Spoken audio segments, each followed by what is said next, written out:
ازاي نثبت البريد الالكتروني على الاوتلوك. كنا في حلقة قبل كده قلنا ازاي نقدر نثبت البريد الالكتروني، وساعتها وضحنا ان في فروق حاصلة بين حاجة اسمها بوب 3 وحاجة اسمها اي ماب. وقلنا ان البوب 3 ده احنا اللي بنفضله لما بيكون مساحة البريد الالكتروني بتاعنا صغيرة على الهوستنج اللي احنا شارينه. ولما بيكون المساحة بتاعتنا كبيرة بنختار اي ماب. وقلنا ساعتها احنا هنشرح اي ماب او الفرق بين البوب والاي ماب، وازاي نعمل سيت اب للاكونت او ننزل الاكونت بتاع الاي ماب على الاوتلوك في حلقة لاحقة. النهارده بسم الله الرحمن الرحيم، النهارده معادنا ان احنا نعمل سيتنج لاكونت اي ماب على برنامج الاوتلوك ونعرف الفروق. مبدئيا البوب ميل لما بنيجي نبعت رساله بنقول هكريت رساله جديده او هنيو مسج، وهقول له ان انا هبعت الرساله دي للميل الفلاني، وبقول له ان ده الرساله السبجكت بتاعها كذا. هنا لما بقول له سند ايه اللي بيحصل؟ الرساله بتروح في السند ايتم بتاع برنامج الاوتلوك، لكن ما بتروحش في السند ايتم بتاع الويب ميل. ولما بنيجي نعمل حاجه اسمها مزامنه او سند اند ريسيف او ابديت للرسائل اللي على السيرفر جاتها لي على الجهاز الكمبيوتر، بينقل كل الرسائل اللي موجوده على السيرفر يحطها لي على الكمبيوتر فيما عدا اخر مجموعه ايام بتكون موجوده. هنعمل سند الاول لده، فيما عدا اخر مجموعه ايام بتكون موجوده بنعمل لها ليف كوبي على السيرفر زي ما انتوا هتشوفوا دلوقتي كده. ليف 14 يوم، بقول له ليف كوبي من المسج دي واعمل لها ريموف فروم سيرفر افتر 14 يوم. يبقى بسيب عدد من الايام هو 14 يوم على السيرفر، بعد كده بيبتدوا يتلغوا بالتتابع. لكن ده في البوب ميل. لكن في الاي ماب ايه اللي بيحصل؟ بيفضل سايب رسائل موجوده لحد ما اروح انا الغيها بايدي، وبيفضل سايبها مش في الانبوكس فقط، بيفضل سايبها في الانبوكس وفي السند ايتم. ولما بيسيبها لي لما بفتح الويب ميل بتاعي بلاقي رسائلي كامله، حتى لو كنت باعت من الكمبيوتر او من الموبايل او من اللابتوب. ولو باعت من الويب ميل وفتحت الموبايل بلاقي الرساله اللي انا بعتها من هناك موجوده برضه في السند ايتم هنا، وده اللي هنجربه مع بعض دلوقتي. هنبتدي نقول ان انا عشان اعمل سيتنج للاي ماب بكل سهوله باد اكونت زي ما احنا شفنا كده. بقول له من فايل اكونت سيتنج وبقول له ان انا هعمل نيو ميل. وفي الحاله دي احنا هناخد ميل اللي احنا بنجرب بيه، وهنقول له ادي الميل بتاعي. هنا الاول هقول له اي ماب ياسر، عشان لما الراجل اللي في الطرف الثاني يستلم مني او العميل في الطرف الثاني يستلم مني هيشوف ان ده طالع من اي ماب ياسر او الاسم بتاعي ده بقى الميل. وهقول له ان انا هعمل مانيوال سيت اب، وهقول له ان انا بوب اور اي ماب، وهقول له هنا ان اليوزر نيم بتاعي هو الميل كله على بعضه.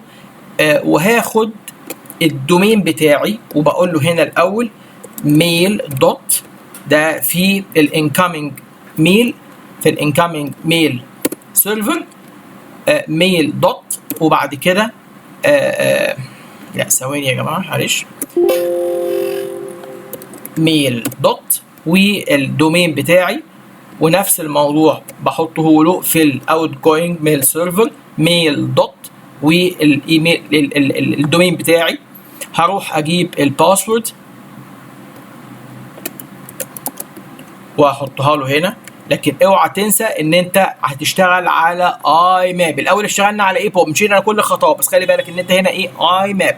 وبعدين هروح اقول له مور سيتنج.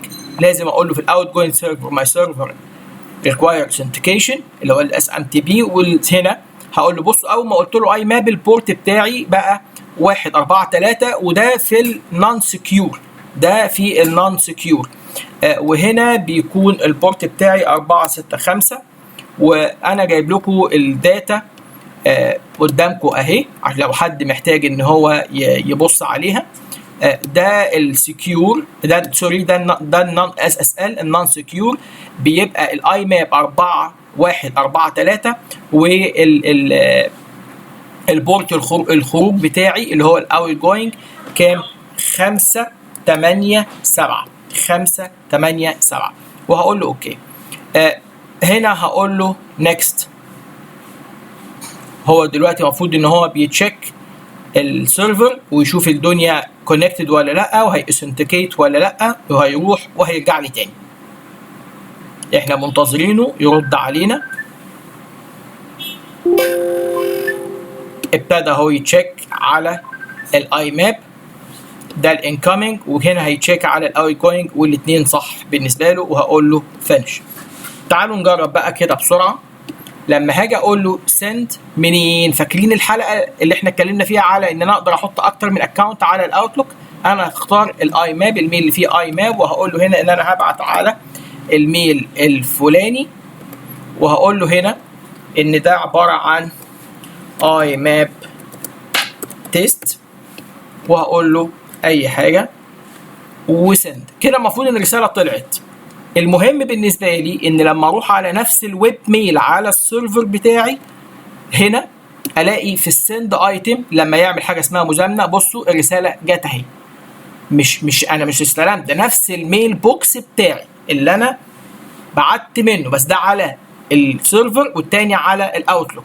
طب انا لو بعت من هنا هكمبوز مسج وهقول له ان ده عباره عن هبعت على الميل، وهقول له ان السبجكت بتاعي ده الويب ميل، او هقول له كده ان ده from ويب ميل، تمام، وده اي ماب، عشان اتاكد ان الرساله اللي في السند ايتم هنا هتبقى موجوده فين؟ على الاوتلوك برضه.